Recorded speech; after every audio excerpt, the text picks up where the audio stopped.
Well, Monday brought a mixed bag across the area, excuse me. It did bring some fog and clouds eventually for our sea islands and especially along the beaches. And a lot of spots west of 95 did see a lot of sunshine. Here's your latest Savannah Cam view. We're looking at the Bull River Bridge looking east, and you can definitely notice there's a bit of a glint on the horizon for whatever light we have at this hour, being eliminated, of course, by the marina there. And conditions at Savannah Hilton International Airport reporting overcast skies. There's a mix of overall clear skies and clouds in the area. Winds are out of the east to northeast now, and more of a northeasterly component to those winds are going to develop later on tonight. And once those winds back down enough, we may see clouds settle closer to the surface in the form of fog. 1 mile visibility now in Darien, 2 miles in Jessup. Every other reporting site besides Hilton Head reporting unrestricted visibility, but Hilton Head down to 4 miles now as we're starting to get the cloud deck lowering to the surface in the form of sea fog. So nighttime satellite imagery showing you we do have just general fog banks making their way closer. The darker the color, actually, generally the lower to the surface it is, at least is what this is trying to tell us here. McIntosh County is the main spot. We're finding that, of course, on Hilton Head. It's going to be coming right off the water there either way. So let's go through your Tuesday. So starting off the day, mostly cloudy skies, lows in the 50s, highs get into the 70s, and it will honestly be a pretty nice one. We'll get breaks in the clouds, especially along and west of 95 once we get past the start of the day. Highs in the 70s. Beautiful day.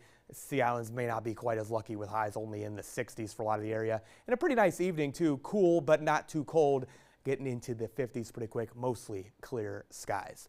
So let's look across the region really quickly. Nothing really striking with anything in our region, but the reason we've had the cooler conditions relatively compared to our Sundays, we've had high pressure across the northeast. That's brought northeast flow east of the Appalachian Mountains. It just brings cooler air into the region. It allows for that development for sea fog and also just a general cooler one in the area. But as high pressure develops and the Bermuda high really intensifies later on, we're eventually going to find southerly winds developing. So southeast winds develop by the afternoon for your Tuesday, 74 degrees. Eventually, though, Wednesday is going to be nearly 80 degrees, and we'll have more of a due south component to the winds at times. Of course, may have a sea breeze move in and change things east of 95 briefly. But we go later in the week, the high pressure just intensifies, and we'll start to get sort of a southwesterly component to our winds. It's going to allow highs to get into the 80s and a really warm one across a lot of our area. Thing to note, no appreciable rain chances in the 7-day forecast, but daily stray to at times isolated passing showers are possible with just the heating of the day and humidity the further we get towards this week into the weekend. Let's shift gears and talk about something we'll see early in the morning, right around sunrise. Total lunar eclipse will be taking place. That's when the Earth's shadow moves in front of the moon.